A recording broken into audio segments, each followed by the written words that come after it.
Minhas boas-vindas ao Movimento 140. No vídeo de hoje, nós vamos dar uma olhada em uma notícia que saiu essa semana sobre o uso de inteligência artificial em escolas públicas nos Estados Unidos. Mas antes, já curta o vídeo e se inscreva no canal para acompanhar mais conteúdos como este. Você também pode deixar aqui embaixo comentários e até sugestões para próximos temas. Nós também estamos no Instagram, basta procurar por movimento.140. Vamos dar uma olhada nessa notícia. Então, a notícia que me chamou a atenção essa semana veio aqui desse portal do Pará, mas tem uma notícia original aqui também em inglês, para depois a gente dar uma olhada com um pouco mais de detalhes. O título da matéria chama muita atenção, porque diz que escola adota inteligência artificial e dispensa professor.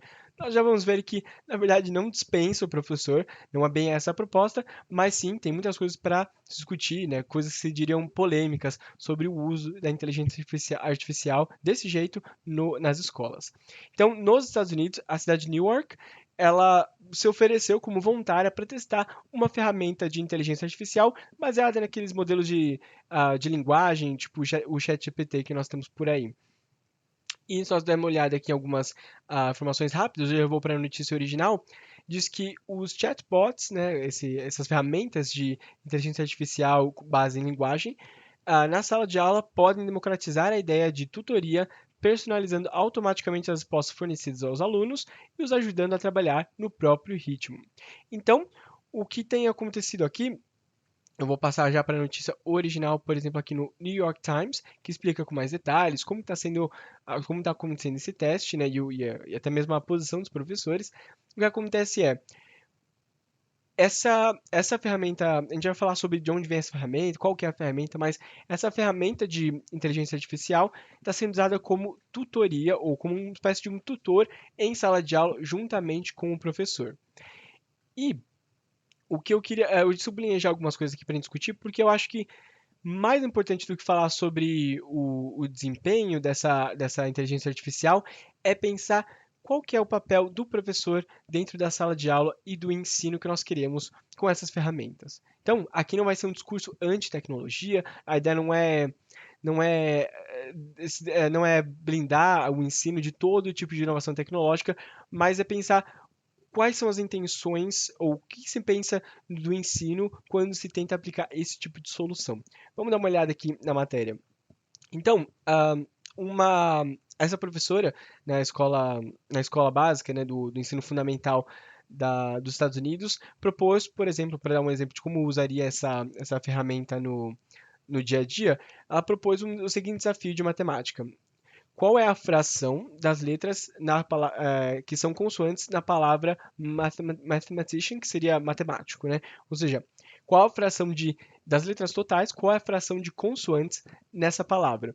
Então, as crianças teriam que primeiro, saber qual é o conceito de consoantes para poder fazer a proporção, no caso de quantas letras tem no total, que seria o denominador, né? E qual que seria a quantidade de consoantes que estaria no nominador, em cima. Aí, desculpa. Então a professora disse que o termo consoante era ali a palavra-chave que talvez os alunos teriam dificuldade e aí que entraria em ação a ferramenta de inteligência artificial. Segundo ela, a ideia de procurar a palavra a atividade que ela propôs com a inteligência artificial para poder desvendar o que seria a consoante seria perguntar ao Camigo, né, a Camigo aqui, que seria essa ferramenta de inteligência artificial. Então os alunos perguntaram o que é uma consoante e a ferramenta respondeu daquela forma que nós conhecemos mais ou menos do ChatGPT, né? Então diz que consoantes são letras no alfabeto que não são vogais. E aí deu aqui alguns exemplos, deu exemplos de vogais e diz que todo o resto então seriam as consoantes. Essa ferramenta, já vamos entrar assim no mérito do como que foi o desempenho baseado no que se esperava dessa ferramenta, mas essa essa inteligência artificial aqui, Camigo, ela é na verdade uma inteligência artificial desenvolvida por essa instituição aqui, que é o Khan Academy. Algumas pessoas já devem conhecer porque ela é bem famosa na internet por oferecer cursos de vários tipos de matéria aqui, desde ciências naturais, matemáticas e até humanidades e arte, todo tipo de coisa, economia temos aqui também. E a ideia é uma instituição que é financiada por outras companhias, por outras empresas, e por isso ela consegue oferecer de forma gratuita, contando também com algumas doações. E dentro das doações dessa empresa, o que eu acho mais interessante ressaltar é, nós temos aqui, por exemplo, o Google, o Bill Gates, né, e a sua esposa Melinda Gates, tem essa Foundation, Gates Foundation aqui, que é a instituição de caridade, basicamente, ou de filantropia que eles têm, e a empresa aqui do Elon Musk, que financia esse tipo de projetos, né? Então, Ahn, o que nós temos aqui é o uso dessa ferramenta para auxílio do professor dentro da sala de aula com exercícios básicos. Então, ele dá até um outro exemplo aqui, no caso de que a tarefa dos alunos era desenvolver um, deixa eu só confirmar aqui, aqui. Então, os alunos tinham que desenvolver um survey, que seria um formulário de perguntas e respostas, né? E aí, sobre estatísticas, enfim. E aí, os alunos poderiam pesquisar, por exemplo, o que que é um formulário, esse formulário de perguntas e respostas, como formular como fazer uma pergunta estatística. Então, seria assim, um banco de dados, o que mais ou menos os alunos fazem hoje com o Google para poder desenvolver a sua atividade, né? Mas o que mais chama atenção são as pretensões, ou o que se esperava do uso dessa tecnologia em sala de aula. Nós já vemos aqui no comecinho, na metade, quer dizer, da matéria, o que se esperava do uso da tecnologia. Então, os chatbots, como ele na versão em português, eles poderiam democratizar a ideia de tutoria. ah, por qual meio se faria isso? Automaticamente customizando as respostas para os alunos, permitindo com que eles trabalhem nas atividades no seu próprio ritmo. Ou seja, é, a ideia dessa democracia, ou o que se esperava com essa ferramenta, é que os alunos que têm um pouco mais de facilidade pudessem andar mais rápido na matéria, enquanto os que tivessem mais dificuldade poderiam contar com maior suporte do professor, ao invés de usar, claro, usando a ferramenta, mas como eles talvez não teriam tanta autonomia para poder desenvolver essas matérias, eles teriam que contar com a ajuda ali do professor, maior, uma ajuda maior do que os outros alunos que poderiam andar mais rápido. Os críticos, né, também alertam para uma coisa que sim é importante, eu acho que começa aí a partir, os problemas começam a partir daqui, mas que tem muitos outros, né? Que seria o problema da desinformação causada por essas ferramentas, porque a banco de dados que ele usa pode levar pode levar a informações incorretas. Então, por exemplo, se o banco de dados é da internet, que tipo de matéria está sendo usada como banco de dados para dar essas respostas, né? Qual que é o senso crítico, vamos dizer assim, quais são os parâmetros para poder elaborar essas respostas que a ferramenta dá. E, aliás, uma das críticas foi justamente a forma direta e pouco crítica com que a ferramenta ofereceu as respostas. Então, por exemplo, naquele caso da palavra matemática, ou que seria a quantidade de consoantes, né? A ferramenta não desenvolveu nenhuma proposta que o aluno fosse instigado a pensar sobre o problema. Simplesmente deu ali a contagem, a definição do que é consoantes e a contagem de consoantes na palavra em relação ao total de letras. O que nós pensamos que pode ser um problema, já que não instiga de fato um trabalho crítico. Então, o que será que a criança aprendeu daquela informação, né? E é nesse ponto, na verdade, que eu queria chegar com essa matéria. A reflexão que eu acho importante dessa matéria é pensar que tipo de educação nós temos aqui? Não sei se alguém já pesquisou o conceito de educação bancária, do que o Paulo Freire desenvolveu bem nos seus livros sobre pedagogia e alfabetização, que era uma forma que falava um pouco sobre essa forma de educação que nós temos, que deposita, como se fosse um dinheiro no banco mesmo, a informação no aluno e a sua função, o aluno, né, nessa posição de receptáculo das informações, teria a função de absorver o máximo de informação possível.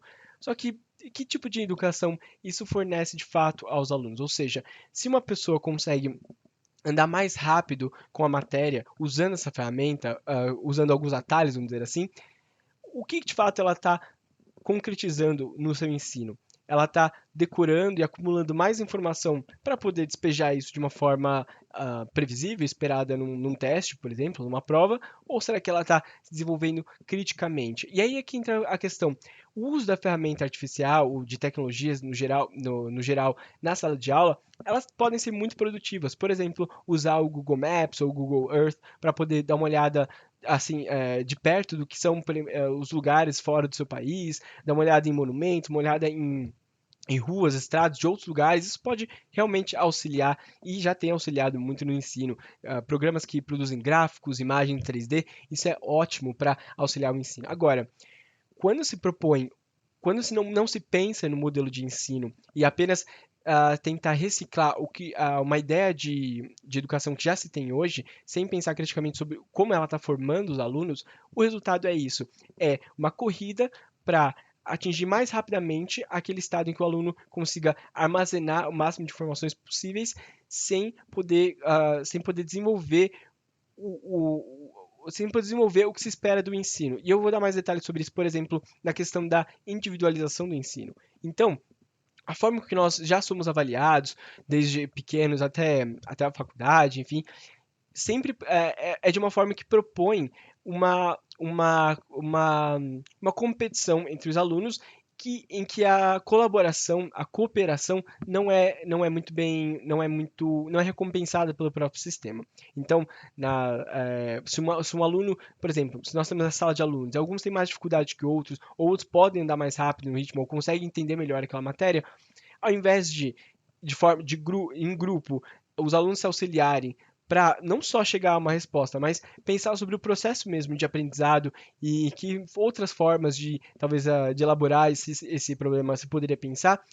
O que esse tipo de ferramenta, o que essa forma de ensino, o que essa ideia de ensino faz é individualizar o ensino para garantir que aqueles que têm um pouco mais de facilidade, seja pelo histórico familiar, seja porque têm realmente uma facilidade com aquela matéria, possam sair na frente, conseguir acumular mais rápido o máximo de informações possíveis, enquanto os outros ficam para trás para poder contar com a ajuda do professor. E isso também leva àquela velha questão sobre o fracasso escolar, né? Ou seja, há aqui o reforço daquela ideia do fracasso, ou seja, algumas pessoas vão conseguir conquistar, vão conseguir sair na frente e provavelmente vão estar melhor em algumas atividades e as outras são deixadas para trás, mas dentro desse sistema o fato da inteligência artificial permitir com que algumas pessoas consigam ir para frente mais rápido já valeu a pena dentro desse modelo de ensino, ou seja, para garantir que alguns tenham esse destaque, porque por vários motivos, como eu disse, os outros ficam para trás e no fim das contas é mais ou menos essa a ideia do que se entende como esse mercado de trabalho individualista e que premia o acúmulo de informações o mais rápido possível sem o senso crítico do ensino, né? Então, vou voltar aqui para a matéria para a gente comentar mais algumas partes. Esse é um dos pontos principais, eu acho, dessa questão. Não é o uso da inteligência artificial em si, mas é o que se pensa do ensino e como essa inteligência artificial reforça e maximiza ou leva ao limite, ao extremo, os problemas que nós já encontramos hoje na nossa educação. Ou seja, não reformular a forma de pensar a educação, mas levá-la ao extremo, que é o que acontece no capitalismo, o que nós temos hoje em dia, né? É levar ao extremo todos os problemas que o capitalismo já tinha, como, por exemplo, a uberização dos trabalhos, que é a precarização absurda dos trabalhos, sem garantias de direito trabalhista, etc. E, dentro da educação, essa ideia de maximizar a efetividade. E o que também chama muita atenção aqui dessa. Bom, já vou falar, na verdade, sobre essa questão das escolas públicas, mas antes, queria só também dar uma olhada aqui no site. Esse aqui é o site da Khan Academy, que está em inglês, mas acho que tem uma parte do conteúdo em português e outras línguas também. Como vocês podem ver, além de matemática, etc., nós temos arte, nós temos humanidades. E aí eu fico pensando, por exemplo, aqui nós temos a história do mundo, né? Ou a história da arte. Se nós temos a inteligência artificial, né, nós vemos que o tipo de resposta que ela dá, como até sugeriu na própria matéria, não é uma mera sugestão ou um caminho para se trilhar para guiar o estudo. São respostas prontas, respostas fechadas, em conceitos fechados. Então, no caso de consoantes, eu acho que é difícil discutir muito sobre o conceito, apesar de que, sim, há muitas coisas que pode pensar em questão de fonética, em questão de articulação das próprias consoantes, né, o que se entende como consoantes, mas vamos pensar que é um conceito até básico e muito pouco discutível. Um ponto passivo, vamos dizer assim. Agora, e na questão da história, das artes, da geografia, qual será a perspectiva apresentada pelo ChatGPT ou por essa ferramenta aqui do Khan Academy?